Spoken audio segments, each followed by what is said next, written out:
ನಾನು unboxing video ಮಾಡ್ತೀನಿ ಅಂತ ಹೇಳಿದ್ನಲ್ಲ, ಇದೆ ನೋಡಿ. ಈಗ ನೋಡೋಣ ಇದನ್ನು ಅನ್ಬಾಕ್ಸಿಂಗ್.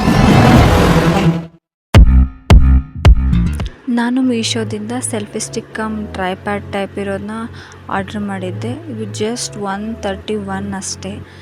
ಆ್ಯಕ್ಚುಲಿ ನಾನು ಮುಂಚೆ ಅದನ್ನು ಲೈಕ್ ಮಾಡಿಟ್ಕೊಂಡಾಗ 171 ಇತ್ತು. ಆದರೆ ನಾನು ಆರ್ಡ್ರ್ ಮಾಡೋಷ್ಟೊತ್ತಿಗೆ 131 ಆಗಿತ್ತು. ಇಷ್ಟು ಕಡಿಮೆ ರೇಟಿಗೆ ಇಷ್ಟು ಕ್ವಾಲಿಟಿಯಾಗಿ ಸಿಗುತ್ತೆ ಅಂತ ಅಂದ್ಕೊಂಡೇ ಇದ್ದಿಲ್ಲ.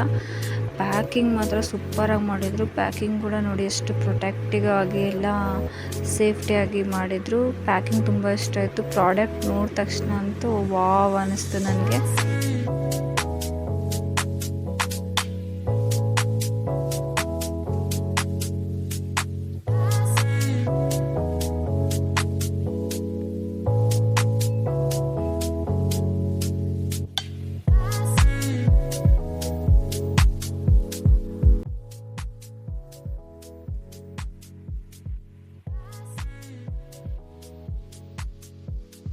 ಇದರಲ್ಲಿ ಹೇಗೆ ಯೂಸ್ ಮಾಡೋದು ಅಂತ ಇನ್ಸ್ಟ್ರಕ್ಷನ್ಸ್ ಕೂಡ ಇತ್ತು.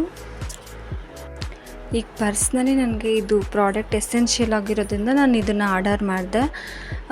ಇದು ಕಡಿಮೆ ಪ್ರೈಸಲ್ಲೇ ಆಗಿರ್ಬೋದು, ಆದರೆ ಸದ್ಯಕ್ಕೆ ನನಗೆ ಯೂಸ್ಫುಲ್ ಆಗಿದೆ. ಬಟ್ ಅದರಲ್ಲಿ ಇಮೇಜಲ್ಲಾಗಲಿ ಆ ಪ್ರಾಡಕ್ಟಲ್ಲಾಗಲಿ ತೋರಿಸಿರೋ ಥರ ಏನೂ ರಿಮೋಟ್ ಕಂಟ್ರೋಲ್ ಇದ್ದಿಲ್ಲ. ಸೆಲ್ಫಿ ತಕ್ಕೊಳಕ್ಕೆ ಬ್ಲೂಟೂತ್ ರಿಮೋಟ್ ಇದು ಬಟನ್ ಇರುತ್ತೆ ಅಂತ ಹೇಳಿದ್ರು, ಬಟ್ ಅದು ಇರಲಿಲ್ಲ. ಅದೇ ಬೇಜಾರು. But it's okay. ಪ್ರಾಡಕ್ಟ್ ತುಂಬ ಚೆನ್ನಾಗಿತ್ತು. ಬಟ್ ಏನಂದರೆ ಮೊಬೈಲ್ ಕವರ್ ಹಾಕಿ ಏನಾದರೂ ಸ್ವಲ್ಪ ಭಾರ ಆದರೆ ಮಾತ್ರ ಅದು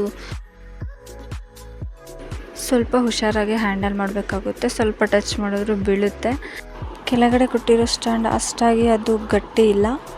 ಸೊ ಅದಕ್ಕೋಸ್ಕರ ಅದು ಭಾರ ತಡ್ಕೊಳಲ್ಲ ಜಾಸ್ತಿ ಹೇಳ್ಬೇಕಂದ್ರೆ ಚೆನ್ನಾಗಿದೆ ಪ್ರಾಡಕ್ಟ್ ಏನೋ. ಬಟ್ ಸ್ವಲ್ಪ ವೆಯ್ಟ್ ತಡೆಯಲ್ಲ. ಕೆಳಗಡೆ ಏನಾದ್ರು ಟಚ್ ಮಾಡಿದ್ರೆ ವಿಡಿಯೋ ಮಾಡಬೇಕಾದ್ರೆ ಬಿದ್ದುಬಿಡುತ್ತೆ. ಸೊ ಅದಕ್ಕೆ ಸ್ವಲ್ಪ ನೋಡಿ ವಿಡಿಯೋ ಮಾಡ್ಕೋಬೇಕಷ್ಟೇ. ಬಿಟ್ಟರೆ ಏನೂ ಇಲ್ಲ. ನಮ್ಮಂಥವ್ರಿಗೆ ಬೆಸ್ಟ್ ಅಂತಲೇ ಹೇಳ್ಬೋದು. ಕಡಿಮೆ ರೇಟಿಗೆ ಬಜೆಟ್ ಫ್ರೆಂಡ್ಲಿ ಆಗಿದೆ. ಇವಾಗ ಸದ್ಯಕ್ಕೆ 131ಗೆ ಇಷ್ಟು ಚೆನ್ನಾಗಿ ಸಿಕ್ಕಿದೆ, ಅದೇ ಖುಷಿ ಅಷ್ಟೇ. ಮುಂಚೆ ನಾನು ಹೇಗೆಲ್ಲ ವಿಡಿಯೋ ಮಾಡ್ತಿದ್ದೆ ಅಂತ ಒಂದು ವಿಡಿಯೋ ಹಾಕ್ತೀವಿ, ನೋಡ್ಕೊಂಬರ್ರಿ. ನೋಡ್ತಿದ್ದೀರಲ್ಲ, ಹೀಗೆ ನಾನು ಈ ಮೊಬೈಲಿಗೆ ರಬ್ಬರ್ ಬ್ಯಾಂಡ್ನ ಸ್ವಿಚಿನ ಕೆಲೆ ಹಾಕಿ ಇಟ್ಟಲ್ಲಿಟ್ಟು ಮಂತ್ಲಿ ಫೋಟೋಶೂಟ್ ಮಾಡ್ತಿದ್ದೆ ನನ್ನ ಮಗಳಿಗೆ. ಅವಾಗ ಅಷ್ಟು ಕಷ್ಟಪಟ್ಟು ಮಂತ್ಲಿ ಫೋಟೋಶೂಟ್ ಮಾಡ್ತಿದ್ದೆ ನನ್ನ ಮಗಳಿಂದ ನಾನು. ಅದಕ್ಕೋಸ್ಕರ ತರಿಸಿದೆ ಇದನ್ನು. ಕಡಿಮೆ ಆದ್ರೂ ಇದು ಟ್ರೈಪ್ಯಾಡ್ ಆಗಿನೂ ಮತ್ತು ಸೆಲ್ಫಿ ಸ್ಟಿಕ್ ಆಗಿ ಎರಡು ಲಾಸ್ಟ್ ಟೈಮಿಗೆ ಒಂದು 8 ಆದರೂ ಕೊಡ್ಬೋದು. ಓಕೆ, ನನ್ನ ವಿಡಿಯೋ ಇಷ್ಟ ಆಗಿದ್ದರೆ ಲೈಕ್ ಮಾಡಿ, ಶೇರ್ ಮಾಡಿ, ಹಾಗೆ ಪ್ಲೀಸ್ ಸಬ್ಸ್ಕ್ರೈಬ್ ಮಾಡ್ಕೊಳ್ಳಿ.